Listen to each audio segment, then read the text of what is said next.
श्री शिवाय नमस्तुभ्यम। श्री शिव महापुराण की आज की कथा में हम शिवजी जी के उन 8 अवतारों को जानेंगे जिनमें ये सृष्टि समाहित है। जिस प्रकार सूत के डोरे में मणि और रत्न पिरोए रहते हैं, उसी प्रकार यह संपूर्ण संसार उन 8 अवतारों में स्थित है। इन स्वरूपों के चरित्रों की कथा सुनने से भी आनंद की वृद्धि होती है। उनके नाम इस प्रकार हैं: शर्व, भूव, रुद्र, उग्र, भीम, पशुपति, ईशान तथा महादेव। ये 8 अवतार पृथ्वी, जल, अग्नि, वायु, आकाश, यज्ञ भूमि, सूर्य तथा चंद्रमा में स्थित रहते हैं। संसार को प्रसन्नता प्रदान करते हैं। भूव रूप होकर जल में रहते हैं और संपूर्ण प्राणियों के कष्टों को दूर करते हैं। रुद्र रूप होकर अग्नि में निवास करते हैं और प्रकाश द्वारा सब लोगों को आनंद प्रदान करते हैं। उग्र रूप होकर वायु में निवास करते हैं, जिससे सब प्राणी जीवित रहते हैं। भीम रूप होकर आकाश में जाकर निवास करते हैं और संपूर्ण संसार को अपने में समेटे रखते हैं। पशुपति रूप होकर क्षेत्रज्ञ है, जिससे सब लोगों को सुख मिलता है। ईशान रूप होकर वे सूर्य में स्थित रहते हैं, जिससे पृथ्वी तथा आकाश सब प्रकाशित बने रहें। महादेव होकर उन्होंने चंद्रमा में अपना निवास बनाया है और संपूर्ण जीवों का पालन करते हैं। शिवजी जी के यह 8 मुख्य रूप हैं। इस प्रकार शिवजी जी सब में प्रकट हैं। शिवजी जी का पूजन करने से संपूर्ण ब्रह्मांड का पालन पोषण हो जाता है। जिस प्रकार माता पिता को अपने बालक पर प्रीति होती है, उसी प्रकार मनुष्य को चाहिए कि संसार के समस्त प्राणियों पर प्रेम रखे। ऐसा आचरण करने वाले व्यक्ति पर शिवजी जी अत्यंत प्रसन्न होते हैं। अस्तु, सब जीवों में शिवजी जी का ही स्वरूप जानकर सब पर स्नेह रखना चाहिए। जो मनुष्य अपनी भलाई चाहता हो, उसे उचित है कि वह शिवजी जी के इन 8 स्वरूपों की सेवा किया करे। जब ब्रह्मा जी ने सृष्टि को उत्पन्न करना आरंभ किया, तो उन्होंने उसका पालन भी माता के समान किया, परंतु वह किसी भी प्रकार वृद्धि को प्राप्त नहीं हुई। उस समय वे अत्यंत चिंतित होकर यह विचार करने लगे कि अब मैं कहाँ जाऊं और किसकी सहायता लूं। उस समय उन्हें चिंतित देखकर यह आकाशवाणी हुई कि हे ब्रह्मा, तुम मैथुनी सृष्टि उत्पन्न करो, वह सृष्टि वृद्धि को प्राप्त होगी। उस आकाशवाणी को सुनकर उनके भी मन में ऐसी इच्छा हुई कि ऐसी ही सृष्टि उत्पन्न करूं, परंतु उनमें उन्हें सफलता नहीं मिली। तब उन्होंने यह विचार किया कि बिना शिवजी जी की सहायता के मेरा मनोरथ सफल न होगा। इसीलिए उन्होंने तपस्या करनी आरंभ की। उस तप से प्रसन्न होकर शिवजी जी अंतर्ध्यागी स्वरूप धारण कर उनके पास आए। उन्हें देखकर उन्होंने बड़ी स्तुति की तथा अपनी अभिलाषा कह सुनाई। उस समय शिवजी जी ने यह कहा कि हे ब्रह्मा, हम तुम्हें वरदान देते हैं कि तुम्हारा मनोरथ पूर्ण होगा। इतना कहकर उन्होंने अपने शरीर को शक्ति से अलग कर लिया। तब शिव और शक्ति के दोनों अलग अलग रूप दिखाई दिए। इस चरित्र को देखकर ब्रह्मा जी को और भी अधिक प्रसन्नता हुई। तब उन्होंने आकाशवाणी का वृत्तांत सुनाते हुए शक्ति से यह प्रार्थना की कि आप दक्ष के घर अवतार लें तथा शिवजी भी अवतार लेकर आपके साथ विवाह करें। इस प्रार्थना को सुनकर शक्ति ने तथास्तु कहा। तदुपरांत उन्होंने अपनी बाहों के बीच से अन्य शक्तियां उत्पन्न की और शिवजी जी की ओर देखने लगी। उस समय शिवजी जी ने हंसकर यह कहा कि ब्रह्मा ने हमारी प्रसन्नता के निमित्त बहुत तप किया है, अस्तु तुम इनके मनोरथ पूर्ण करो। यह सुनकर शक्ति ने ब्रह्मा की अभिलाषाओं को पूर्ण किया। तदुपरांत वे शिवजी जी के शरीर में पूर्व की भांति सम्मिलित हो गई और शिवजी जी भी ब्रह्मा जी को वरदान देकर अंतर्ध्यान हो गए। इस प्रकार शिवजी जी ने वरदान पाकर ब्रह्मा जी ने मैथुनी सृष्टि को उत्पन्न किया। श्रोताओं, यह कथा यही समाप्त होती है। अब हम अध्ययन करेंगे कथा नंबर 50 का। शिवजी जी के अवतारों को कहने सुनने से अत्यंत आनंद प्राप्त होता है। जब भी संसार में अधर्म बढ़ जाता है, उस समय धर्म ग्रंथों के पुनः प्रचार के लिए व्यास जी का अवतार होता है। वाराह कल्प में विवस्त्र नामक मनु का राज्य था। वह ब्रह्मा जी का प्रपौत्र है। इसके कल्प के प्रत्येक द्वापर युग में वेद व्यास का अवतार होता है। व्यास जी संसारी जीवों की बुद्धि को मंद देखकर पुराणों का निर्माण करते हैं, जिनसे उन्हें वेद का अर्थ भली भांति समझ में आ जाए, परंतु इतने पर भी संसारी मनुष्य मूर्ख बने रहते हैं। कलयुग की इस मूर्खता को देखकर ही शिवजी जी व्यास जी की प्रार्थना पर अवतार लेते हैं और उनके मत को प्रसिद्ध करते हैं। अब हम व्यास जी के चरित्र का वर्णन जानेंगे, उसे ध्यान पूर्वक सुनो। पहले द्वापर के पहले मनवंतर में ब्रह्मा जी ने व्यास के रूप में अवतार लिया तथा वेद को ऋग्वेद, यजुर्वेद, सामवेद और अथर्ववेद इन 4 विभागों में बांटा और उनकी शाखाओं को बढ़ाया। तदुपरांत ब्रह्मा जी ने पुराणों का निर्माण किया, क्योंकि कलयुग के कारण संसारी जीवों की बुद्धि नष्ट हो गई थी। ब्रह्मा जी ने वेद की रीतियों को पुराणों में इस प्रकार कहा कि जिससे सब लोग उन्हें सुगमता पूर्वक समझ सके और प्रसन्न हो। जिस प्रकार कोई वेद रोगी को कड़वी औषधि ना देकर मीठी औषधि द्वारा रोग को दूर करने का उपाय करता है, वही कार्य ब्रह्मा जी ने भी किया। यद्यपि ब्रह्मा जी ने अनेक प्रकार प्रयत्न किए, परंतु व्यास मत प्रसिद्ध नहीं हुआ और ना ही किसी ने पुराणों को ही पढ़ा। तब उन्होंने अत्यंत चिंतित होकर शिवजी जी का स्मरण करते हुए उनसे यह प्रार्थना की कि हे प्रभु, द्वापर व्यतीत होकर कलयुग आ रहा है, परंतु कोई भी आदमी पुराणों को नहीं छूता और मेरे मत को भी नहीं मानता। इसीलिए आपको उचित है कि अब आप दया करके मेरी सहायता करें और मेरे मत को दृढ़ करें।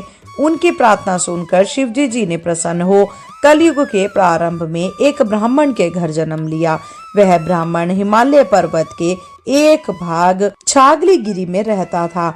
उस समय शिवजी जी का नाम श्वेत रखा गया। जिस समय वे उत्पन्न हुए उस समय सब लोग जय जयकार करने लगे। आकाश से पुष्प वर्षा होने लगी। सब लोगों ने प्रसन्न होकर शिवजी जी पर पुष्प की वर्षा की और बड़ी स्तुति की। तब शिवजी जी ने संसार पर दया करने के हेतु आगमन योग को प्रकट किया। उस समय श्वेत शिष्य, श्वेताश्च तथा श्वेत लोहित नामक उनके 4 बड़े प्रसिद्ध शिष्य हुए। वे सब आश्रम धर्म को जानने वाले, योगाभ्यासी तथा पाप रहित थे। शिवजी जी ने उन्हें योग की क्रीड़ाएं सिखाई तथा उनके द्वारा संसार में योग को प्रकट किया। तदुपरांत सभी संसारी जीवों ने प्रयत्न पूर्वक योग को अपनाया और वेद पुराण के मत को स्वीकार किया।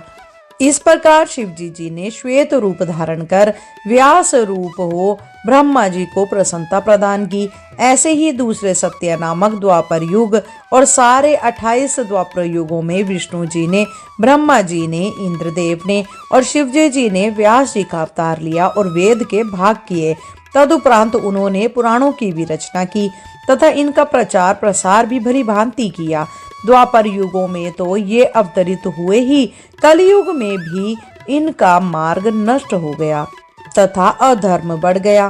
तब भी वेद पुराणों के प्रचार प्रसार निमित्त व्यास जी का अवतार हुआ। शिवजी जी के चरित्र अत्यंत आनंददायक तथा अद्भुत है। उनके चरित्रों को सुनने तथा पढ़ने में दोनों लोकों में इच्छित आनंद प्राप्त होता है। यह कथा यहीं समाप्त होती है। श्रोताओं, अब आगे की कथा में हम शिवजी जी के नंदी अवतार से संबंधित कथा सुनेंगे। शिव अवतार की कथा को जो व्यक्ति मन लगाकर पढ़ता, सुनता अथवा किसी दूसरे को सुनाता है, वह इस लोक में सुख पाकर अंत में शिवजी जी के समीप कैलाश पर्वत पर जा पहुंचता है। इस कथा में हम नंदिकेश्वर अवतार का वृत्तांत जानेंगे। शिलाद नामक मुनि शिवजी जी के परम भक्त थे। शिवजी जी की कृपा से वह महाधनी तथा ऐश्वर्यवान हुए, परंतु उनके कोई पुत्र नहीं था। इसीलिए उन्होंने इंद्र की अत्यंत कठिन उपासना की। उनकी साधना से प्रसन्न होकर इंद्र ने उनके पास जाकर कहा कि हे शिलाद, हम तुम पर अत्यंत प्रसन्न हैं, तुम वर मांगो। यह सुनकर शिलाद मुनि ने प्रणाम करने के उपरांत हाथ जोड़कर कहा कि हे देवराज, आप मुझे एक ऐसा पुत्र दीजिए जो माता के गर्भ से उत्पन्न न हो तथा सदैव अमर बना रहे। उस समय इंद्र ने कहा कि हे शिलाद, हम ऐसा पुत्र नहीं दे सकते।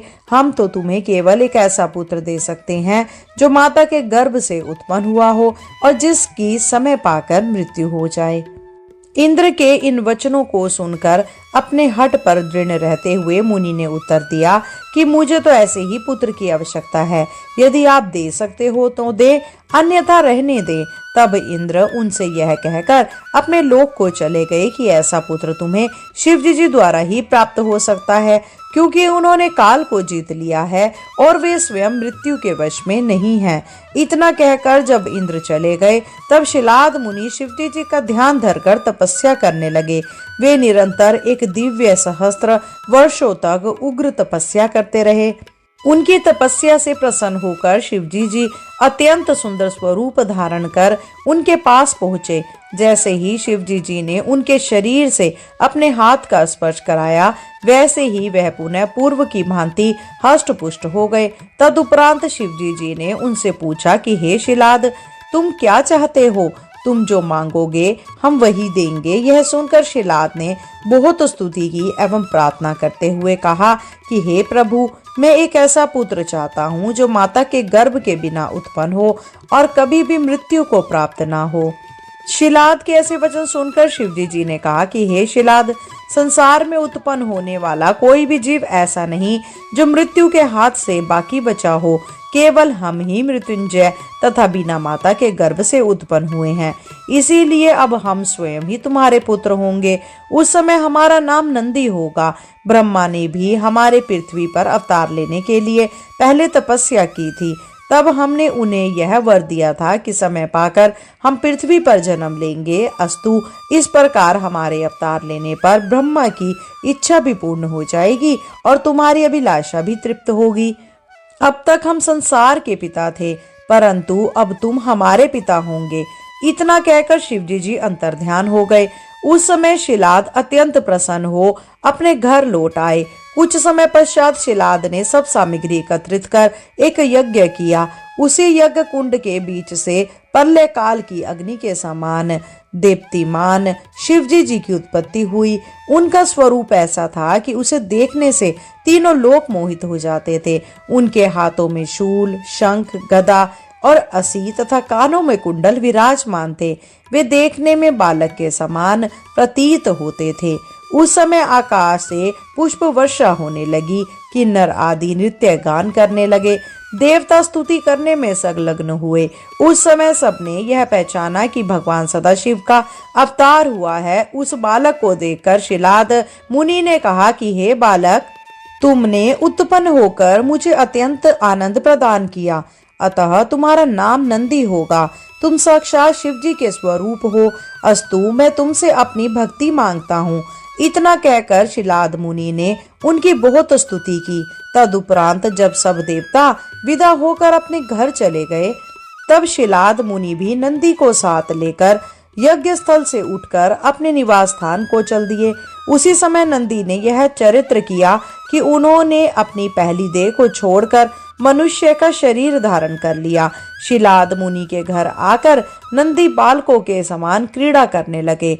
जब उनकी अवस्था 10 वर्ष की हुई, तब एक दिन शिवजी जी की आज्ञा से मित्रा तथा वरुण नामक 2 मुनि शिलाद के समीप पहुंचकर यह कहने लगे कि हे शिलाद मुनि, यह बालक संपूर्ण विधाओं का निधान होगा, परंतु इसकी आयु बहुत कम है। इतना कहकर जब वे दोनों चले थे, तब शिलाद अत्यंत दुखी हो नंदी से लिपट कर रोने लगे और मूर्छित होकर पृथ्वी पर गिर पड़े। उस समय नंदी ने शिलाद मुनि को मनुष्यों की भांति समझाते हुए यह कहा कि हे पिता, आप इस प्रकार व्याकुल ना हो। हम शिवजी जी की सेवा करके काल को जीत लेंगे और आपकी चिंता को दूर करेंगे। इतना कहकर नंदी रुद्र जप करने लगे। उस जप के प्रभाव से शिवजी जी गिरिजा सहित नंदी के समीप आए और उन्हें संबोधित करते हुए इस प्रकार कहने लगे, हे नंदी, तुम्हें मृत्यु का कोई भय नहीं है।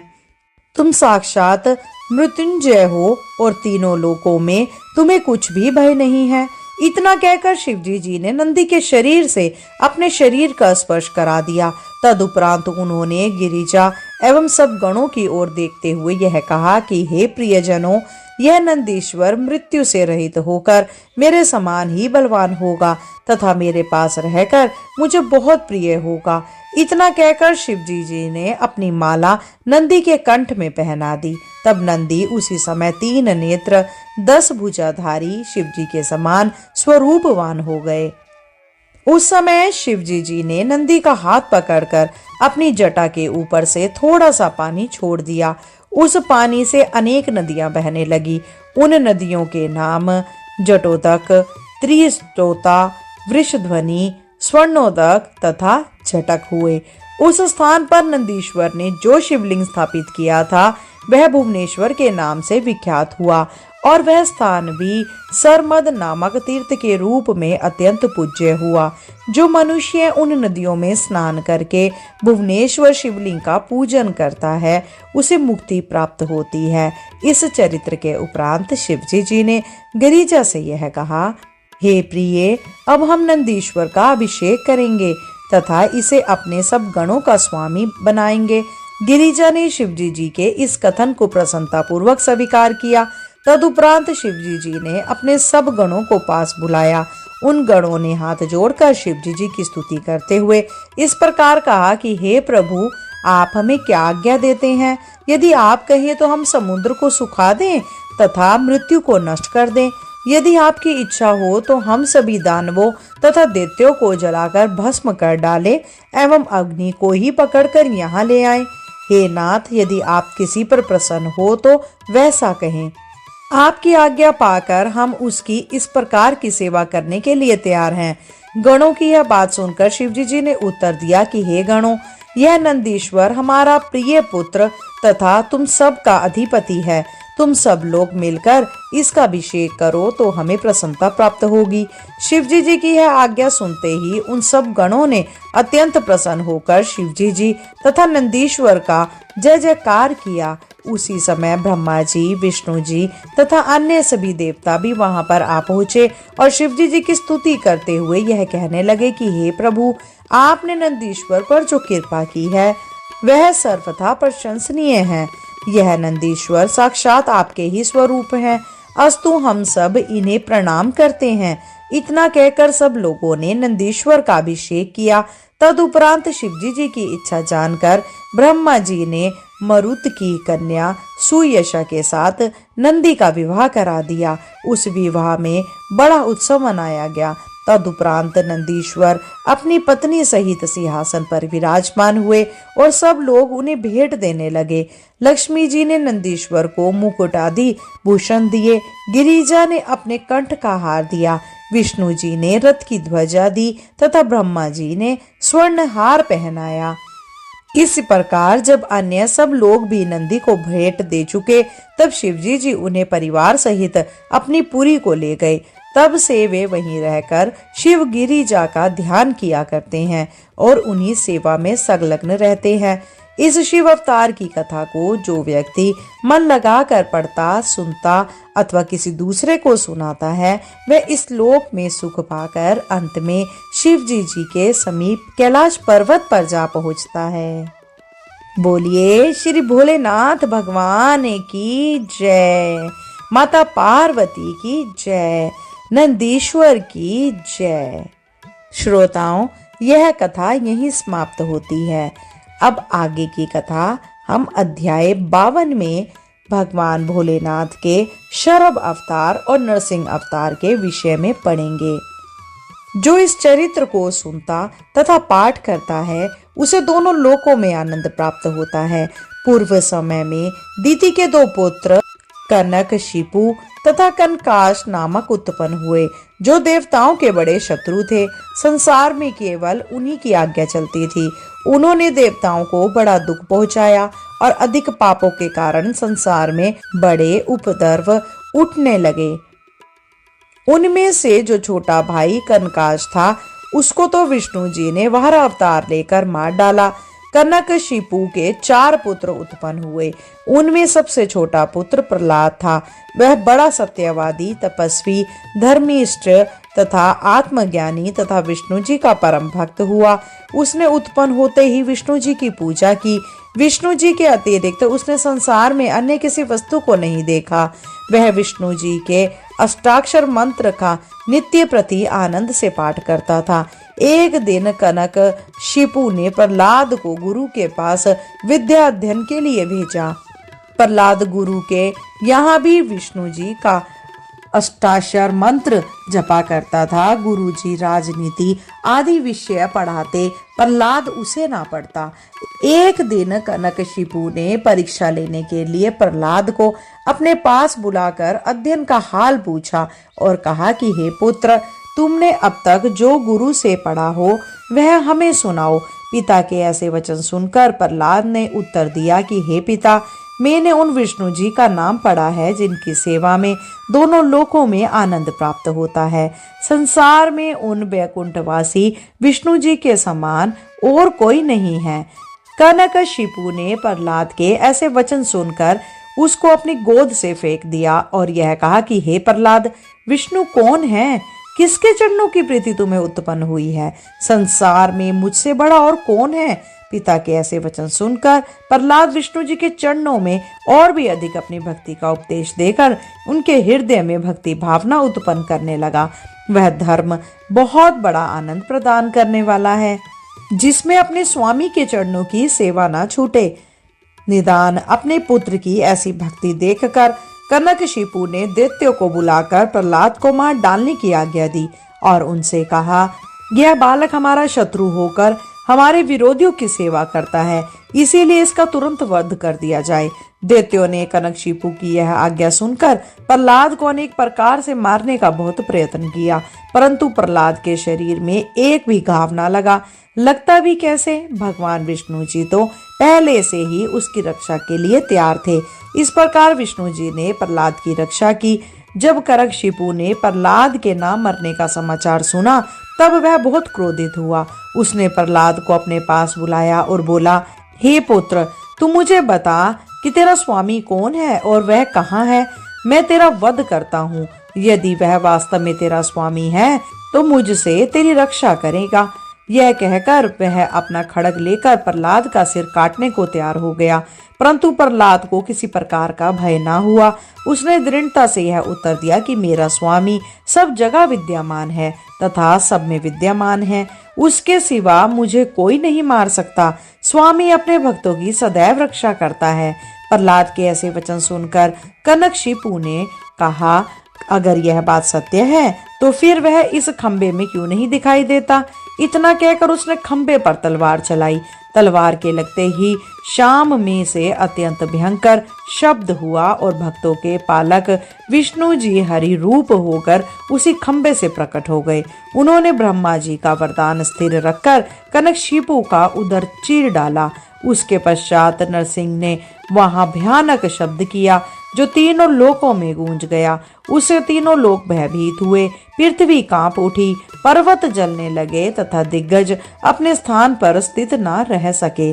नरहरि का ऐसा भयंकर रूप देखकर देवता वहां न ठहर सके और कुछ दूर भाग गए। उस समय विष्णु जी, ब्रह्मा जी तथा बड़े बड़े देवता दूर से ही उनकी स्तुति करने लगे। फिर ब्रह्मा जी ने प्रहलाद से कहा कि हे प्रहलाद, तुम नरहरि को शांत करके सब लोगों के दुख दूर करो।